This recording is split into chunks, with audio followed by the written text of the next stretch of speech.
Jake Morrison ran his fingers across the control panel and smiled. The ship hummed beneath his hands like a living thing. He could feel every vibration, every tiny change in the engine's rhythm. Other people needed their eyes to fly through space. But Jake had something different. He had been born without sight, but he could read the stars in ways that amazed even the smartest scientists on Earth. Dr. Lisa Carter watched Jake work from across the control room. She had known him for 10 years now, ever since he started working at the Space Navigation Center. Back then, everyone thought she was crazy for hiring a blind man to guide spaceships. Now Jake was the best navigator Earth had ever produced.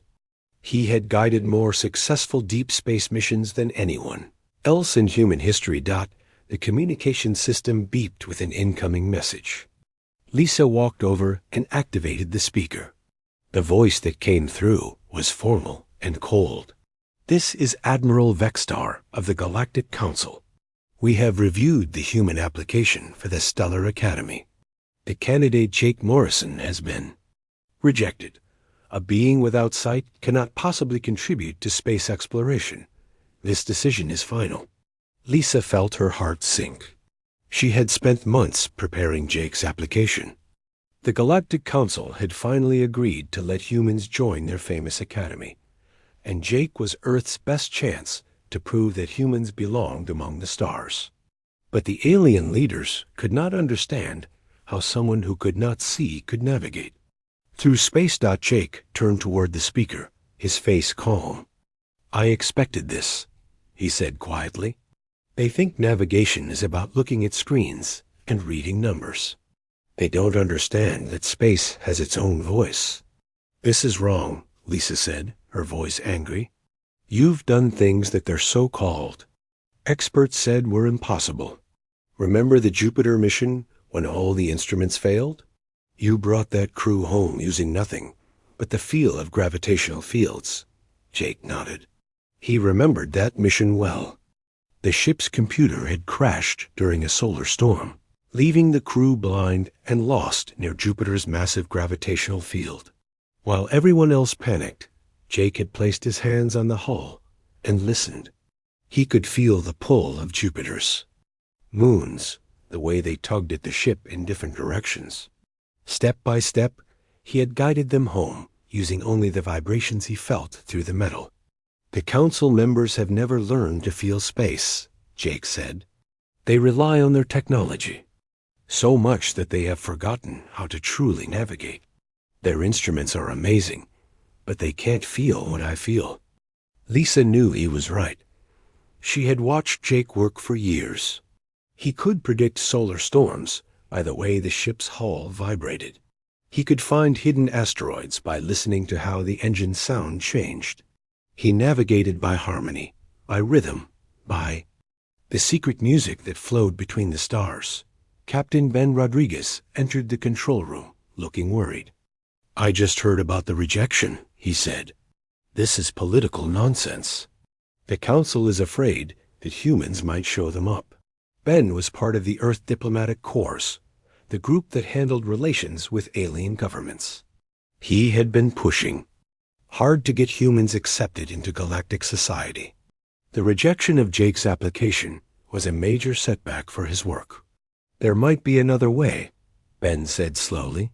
"The human delegation is leaving for the academy next week. I could arrange for Jake to come along as a cultural observer. It's not official student status, but it would get him on their ship." Lisa's eyes lit up. That could work. Once they see what Jake can do, they'll have to change their minds. Jake was quiet for a long moment. He could hear the doubt in Ben's voice, the hope in Lisa's. He knew this journey would be dangerous. The aliens would be watching him, waiting for him to fail. But he also knew that humanity deserved a place among the stars, and maybe he was the one who could earn it for them. "I'll go," Jake said finally, "but I'm not going to beg for their approval. I'm going to show them something they've never seen before." "What's that?" Ben asked. Jake smiled. "I'm going to show them how to really navigate. They think they know space, because they can see it on their screens.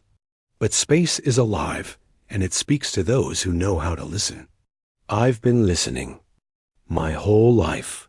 The next week, Jake packed his few belongings and prepared for the journey. He had no idea that this trip would change everything, not just for him, but for every being in the galaxy. The aliens thought they were doing humans a favor by letting Jake observe their academy. They had no idea that a blind human was about to teach them how to truly see the universe. As the Earth delegation prepared to leave, Jake stood on the observation deck of their transport ship. He could not see the stars, but he could feel them calling to him across the vast darkness. Soon, he would show the galaxy that sight was just one way to navigate the cosmos. There were others, deeper and more true, that he had spent his lifetime learning to use. The alien ship was massive beyond anything Jake had ever experienced. The council vessel stretched for miles in every direction, home to thousands of beings from dozens of different worlds. Jake walked through the corridors with Ben Rodriguez, listening to the symphony of sounds that filled the ship. Different species spoke in different frequencies, creating a complex music that most beings probably never noticed. Captain Amy Foster, the leader of the human delegation, had been kind to Jake since they boarded. She made sure he had quarters near the observation deck, where he could feel the ship's movement through space. Amy understood that Jake needed to stay connected to the vessel's rhythm to feel comfortable. 3 weeks into their journey, Jake was resting in his quarters when he felt something wrong. The ship's vibration had changed. It was subtle, something that probably no one else would notice, but Jake had spent his life reading the language of spacecraft. The engine harmonics were shifting in a way that meant trouble. He made his way to the bridge, where he found the alien crew in a state of growing panic. Commander Zethral, a tall Xanthari with silver skin, was staring at her navigation screens with confusion. The displays showed nothing but static and false readings. "What's happening?" Amy asked as she arrived with Ben. "We've entered the void sector," Zethral explained, her voice tight with worry. "Our navigation systems have failed. The exotic matter in this region interferes with all our instruments." Jake had heard of the void sector. It was a region of space where normal physics worked differently. Ships that entered it often disappeared forever, lost in the strange matter that made instruments unreliable. Even the most advanced alien technology couldn't penetrate the strange effects that filled this area of space. Admiral Vextar, the same Xanthari who had rejected Jake's academy application, stood near the main display. His usual confidence was gone, replaced by something Jake had never heard in an alien voice before: fear. "How long until we clear the sector?" Ben asked. "That's the problem," Vextar replied. "We don't know where we are. Our star charts are useless here. We could be hours from safety or days. Without navigation, we're flying blind." Jake almost laughed at the irony. These beings who had rejected him for being blind were now experiencing blindness themselves. But this was no time for satisfaction. He could feel through the ship's hull that they were in real danger. The gravitational pulls around them were complex and shifting, suggesting they were near something massive and dangerous. "Sir?" called out a Coloran technician from across the bridge. "I'm detecting a massive gravity well directly ahead. We're being pulled towards something big." The bridge erupted in controlled chaos. Aliens rushed between stations, trying desperately to get their instruments working. But Jake could feel what their instruments couldn't detect.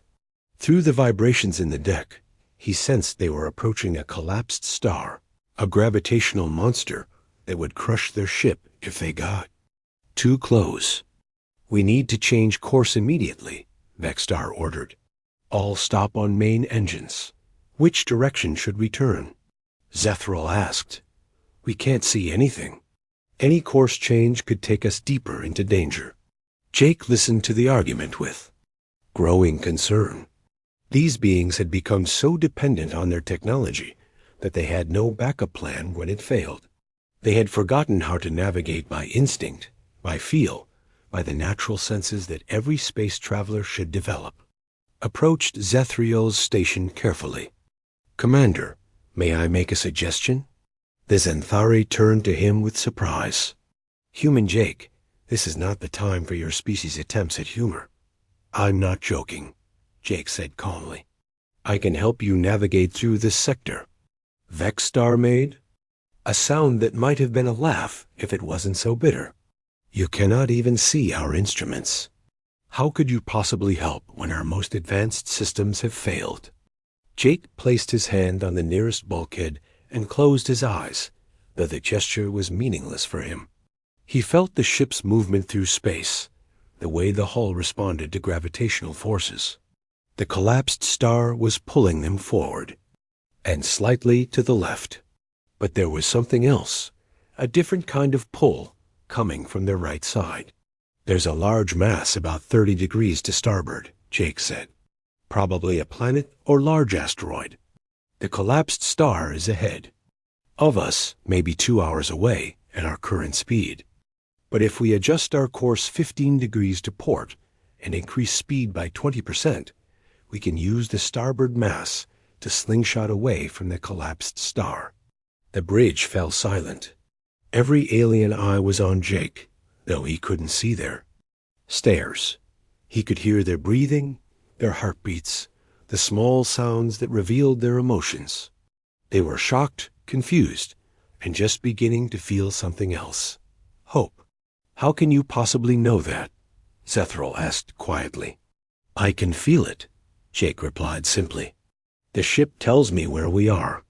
The way the hull vibrates, the sound the engines make, the small changes in air pressure. Your instruments try to show you space, but I can feel space directly."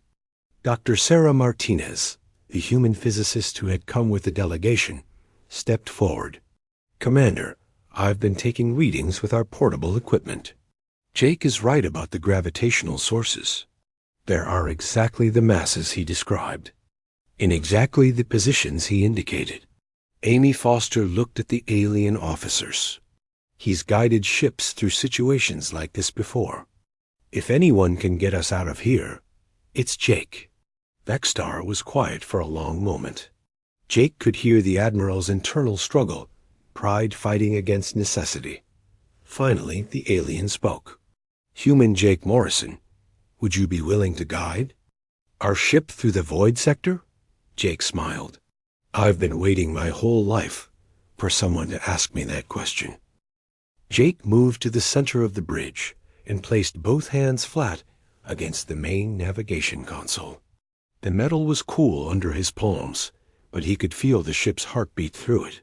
Every vibration told him a story about their position in space and the forces acting on their vessel.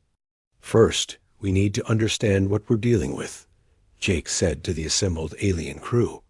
"Commander Zethral, can you tell me what your instruments were showing before they failed?"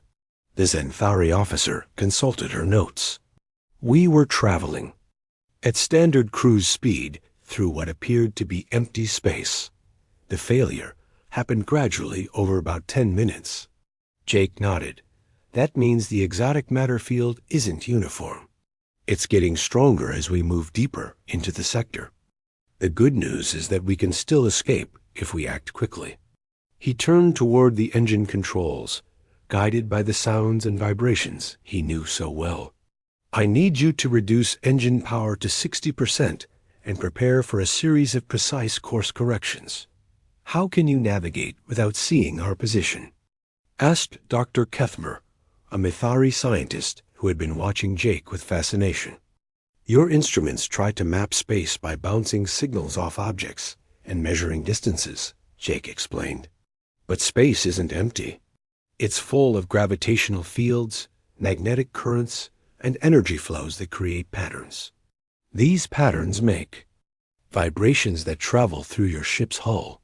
Jake demonstrated by tapping the console with his knuckle. "This ship is like a giant musical instrument. When gravitational forces pull on it, The metal responds with specific frequencies. I can read those frequencies like a language.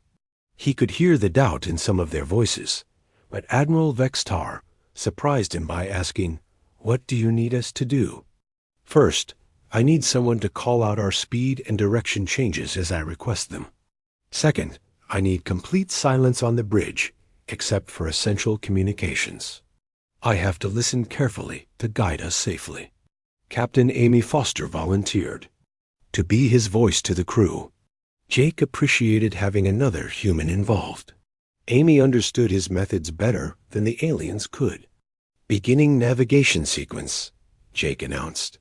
"Reduce speed to 60% and adjust course 5 degrees to port." As the ship responded to his commands, Jake felt the change in vibration patterns. The pull from the collapsed star lessened slightly, while the gravitational influence from the mass on their starboard side became more noticeable. "The collapsed star is trying to grab us," he explained quietly. "But we're going to use the other mass like a shield. As we pass near it, its gravity will help us break free from the star's pull."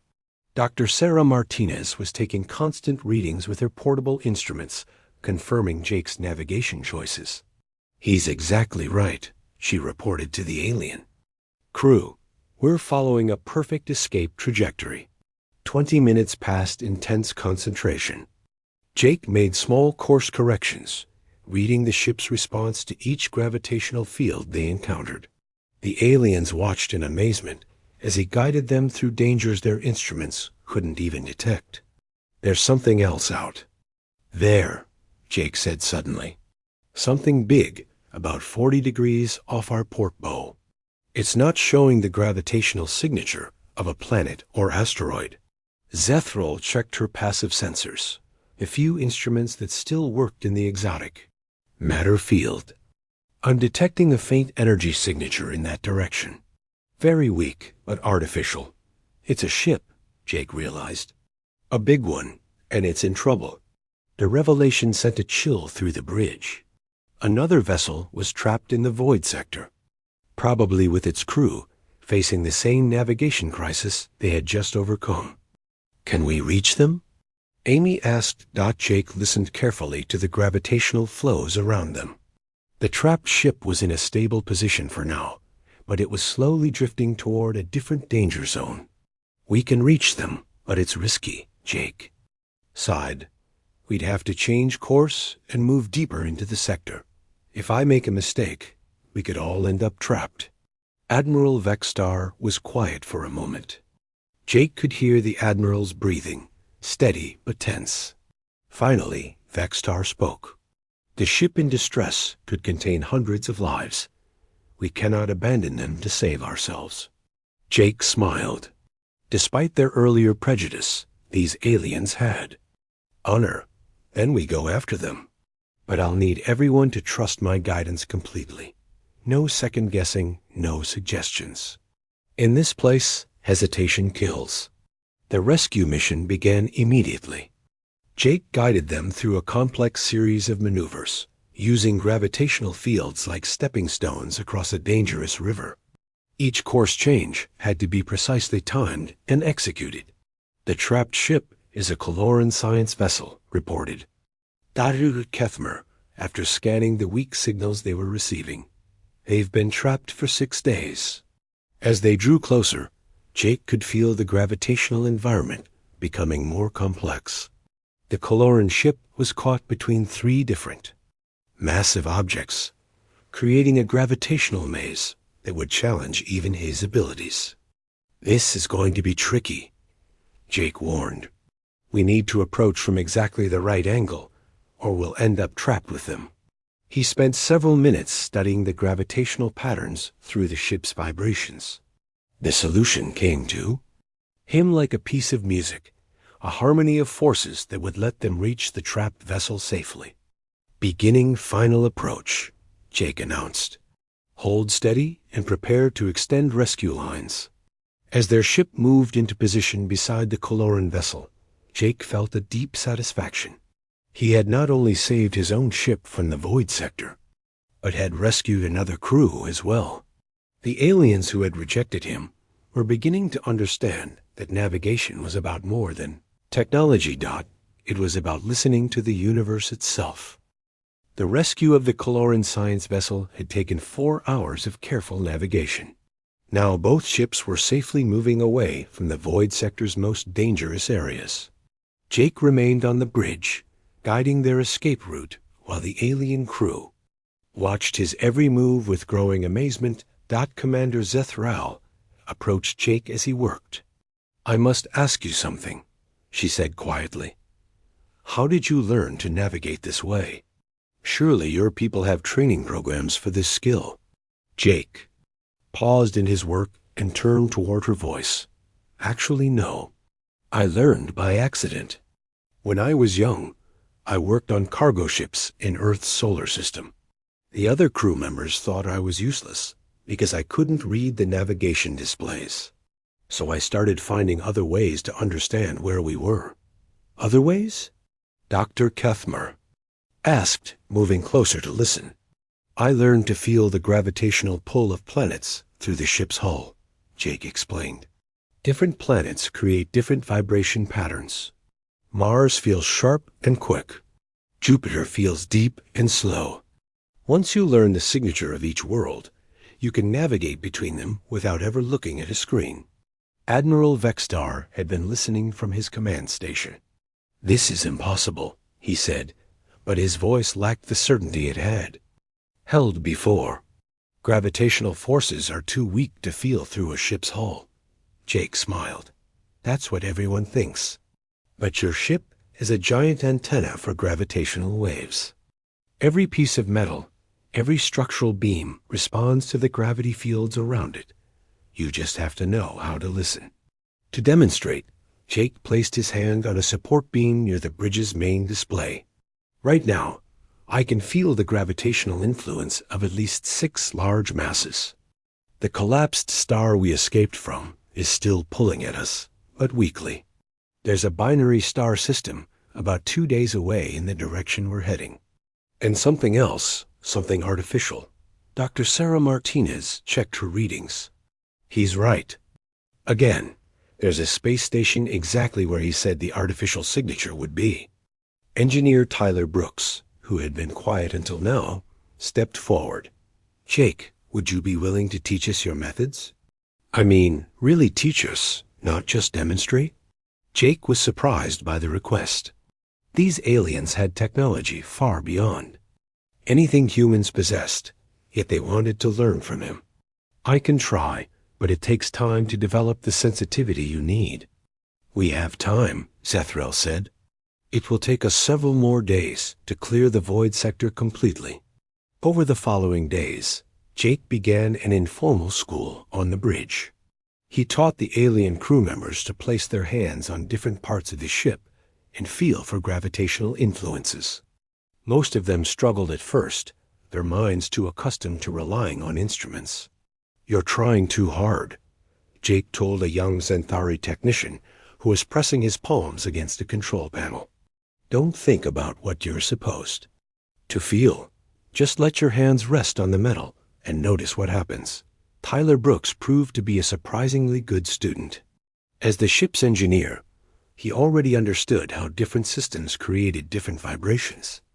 "I never realized that external forces could create patterns too," he said after successfully identifying the gravitational pull from a distant planet. Jake worked with Tyler to modify some of the ship's systems. They added audio feedback to the navigation computers, translating visual displays into sound patterns. They also created tactile interfaces that let crew members feel gravitational data through their fingertips.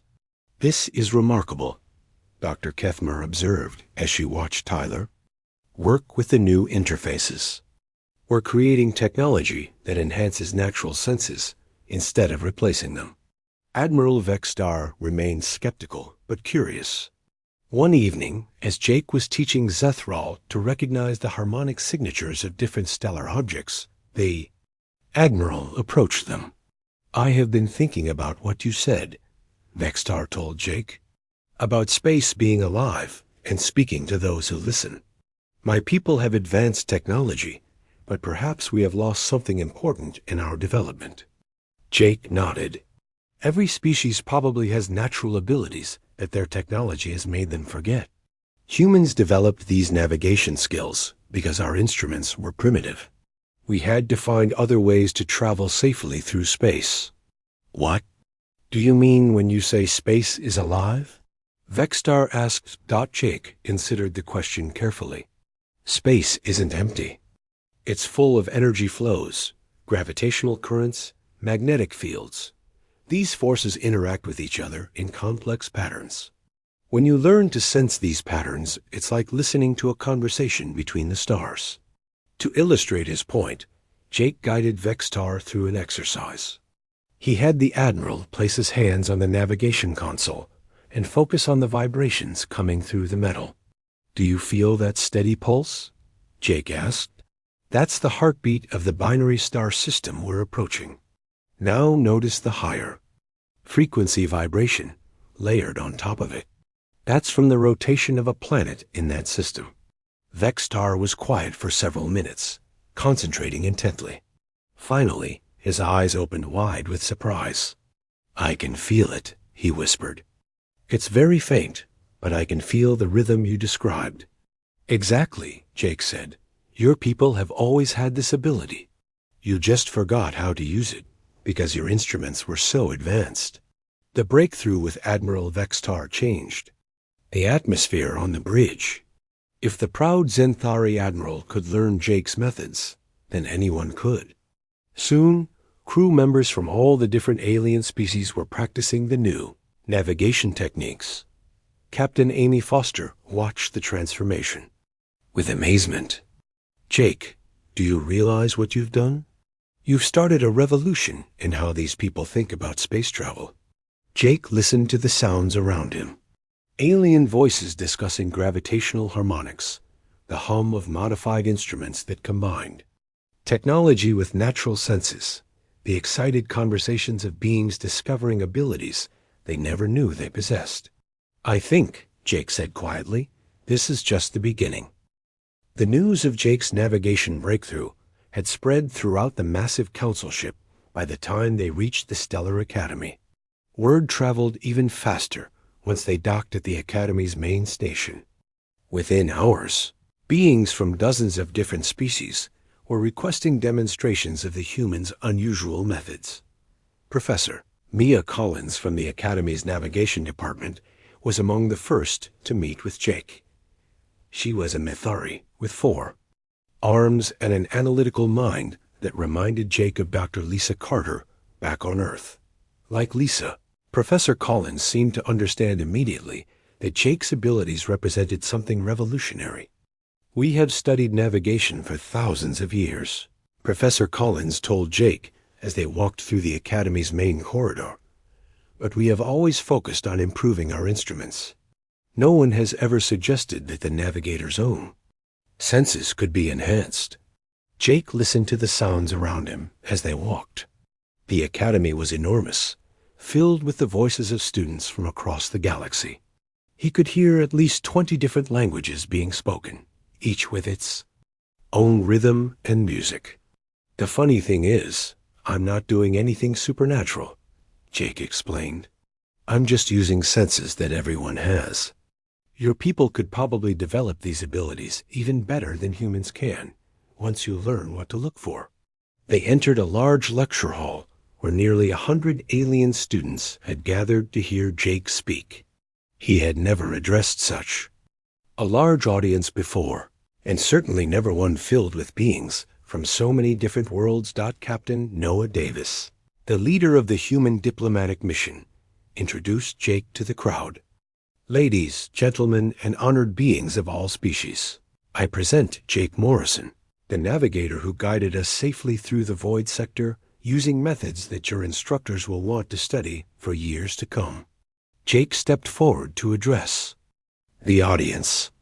I know most of you are here because you've heard impossible stories about what happened in the void sector. I want to start by telling you that there's nothing impossible about it. What I did, any of you could learn to do. A young Coloran's student raised one of her 6 hands.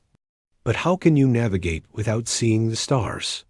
Without instruments to measure distances and positions? That's exactly the wrong question, Jake replied gently. You're thinking about navigation as if it's about measuring dead objects in empty space.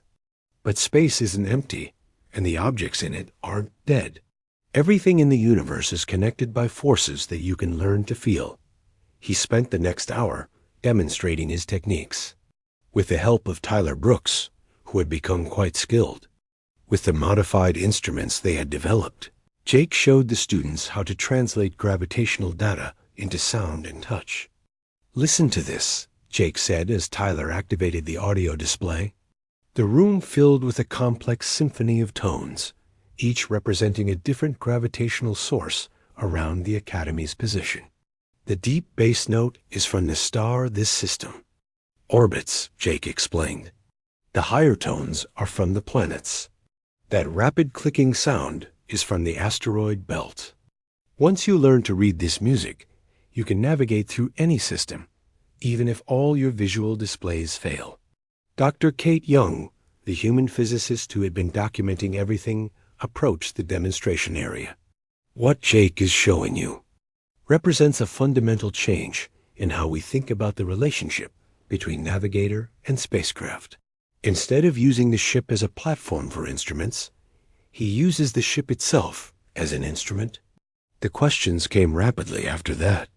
Students wanted to know how long it took to develop these skills, whether different species might have different sensitivities, and how the techniques might be integrated with existing navigation technology. The most important thing to understand, Jake told them, is that this isn't about replacing your current methods. It's about adding new capabilities. A navigator who can use both instruments and natural senses will always be better than one who relies on only one approach. Professor Collins arranged for Jake to give a series of lectures over the following week. Each session drew larger crowds. As word spread through the Academy, senior instructors attended alongside students, many of them admitting that they were learning things they had never considered in decades of teaching. Commander Alex Turner, another member of the human delegation, was amazed by the response. Jake, you've turned their entire curriculum upside down. They're redesigning their navigation courses based on your methods. The real breakthrough came when Jake worked with Professor Collins to create a new kind of navigation training program. Instead of starting students with complex instruments, they began with basic sensory exercises. Students learned to feel gravitational influences through simple metal rods before they ever touched a starship control. This approach makes so much more sense, said Commander Vextar, who had become one of Jake's most enthusiastic supporters. We were teaching students to depend on technology before they understood the forces that technology was supposed to measure. The Academy's director, an ancient being called Elder Threntos, invited Jake to address the full faculty council. It was an honor that had never been given to any human before. For millennia, we have sought to master space through increasingly complex technology, Elder Threntos told the assembled faculty. Navigator Morrison has shown us that mastery comes not from building better instruments, but from becoming better navigators ourselves. Jake stood before the council of the galaxy's greatest minds and felt humbled by their attention. I hope that what I've shared will help your students become not just better navigators, but better explorers. When you can feel the universe directly, every journey becomes an adventure instead of just a trip from one point to another.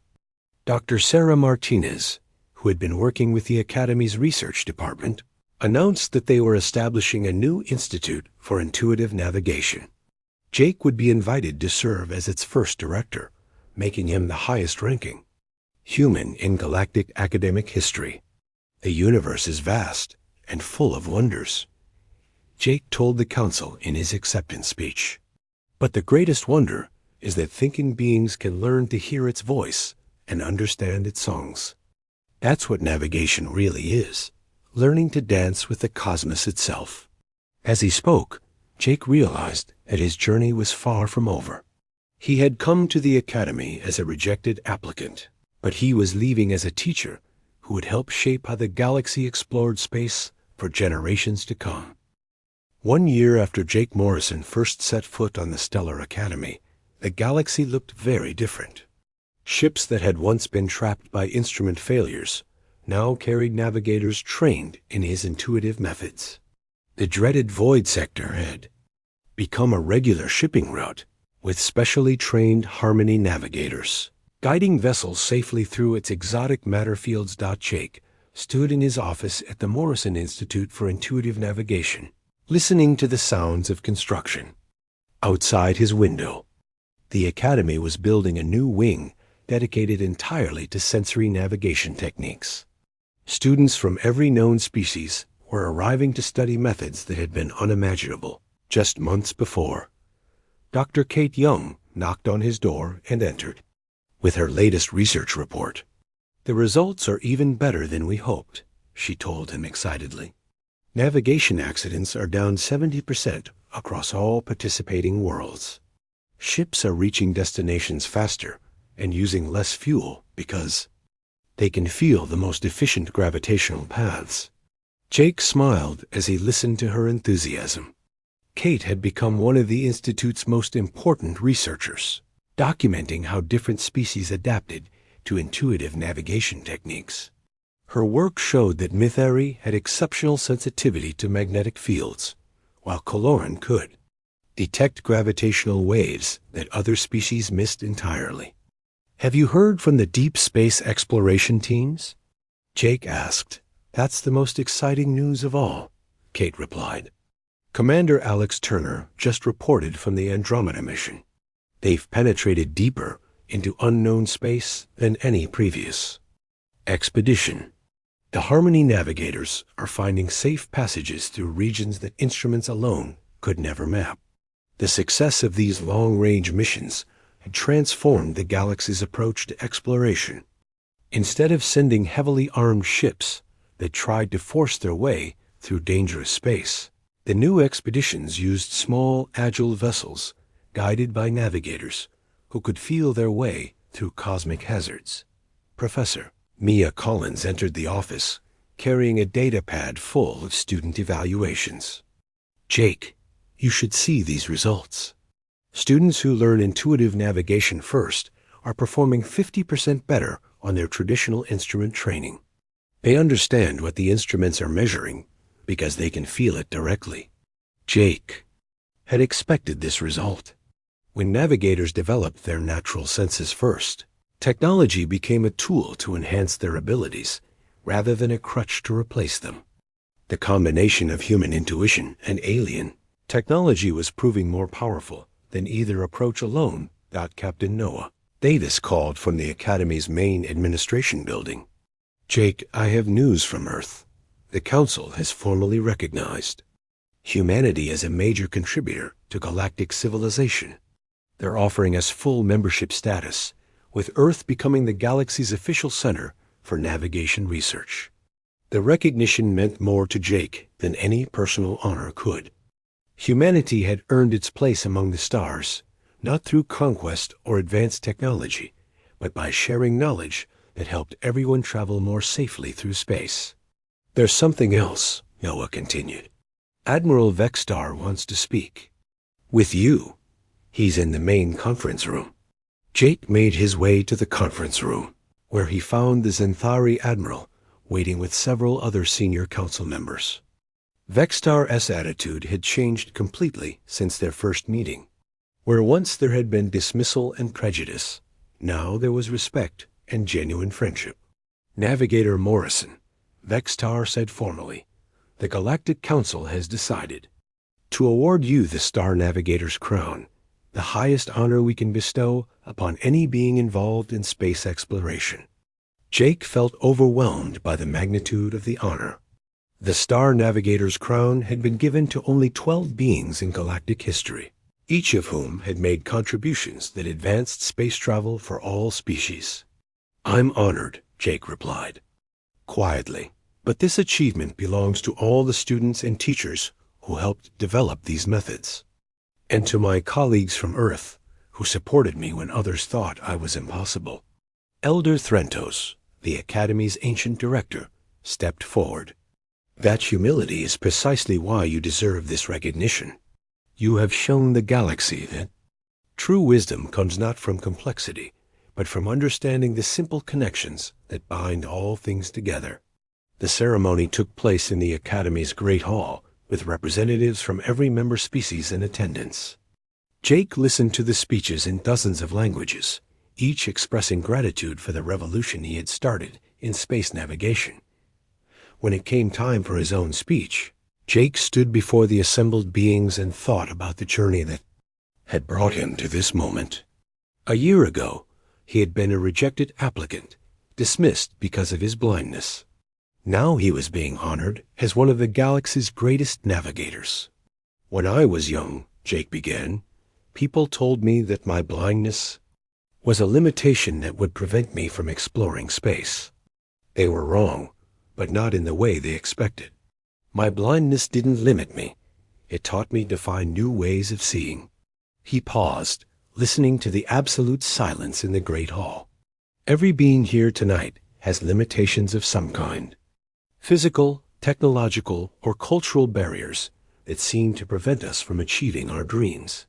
But what I've learned is that our limitations often point us toward our greatest strengths. Jake gestured toward the audience, though he could not see them. The galaxy is vast and full of wonders we haven't discovered yet. But the greatest wonder is that each species, each individual, brings unique abilities to the task of exploration. When we combine our different strengths instead of competing with them, we can go places that none of us could reach alone. The applause that followed seemed to shake the entire Academy. Jake felt the vibrations through the floor, a harmonic celebration that reminded him of the music he heard in the movements of stars and planets. After the ceremony, Jake walked to the Academy's observation deck. Tyler Brooks joined him there, along with Dr. Sarah Martinez and several of the alien friends he had made during his time at the Academy. "What's next?" Tyler asked. "You've revolutionized navigation, established the most successful institute in Academy history, and earned the galaxy's highest honor. What do you do for an encore?" Jake listened to the sounds of the space station around them, the hum of life. Support systems, the distant conversations of beings from 100 different worlds. But underneath all the artificial sounds, he could hear something else.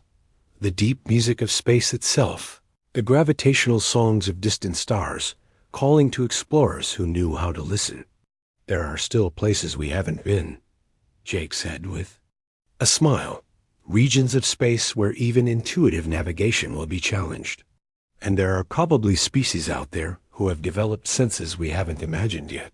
The galaxy is full of teachers, if we're willing to be students." As he spoke, Jake realized that his greatest achievement wasn't teaching aliens to navigate like humans.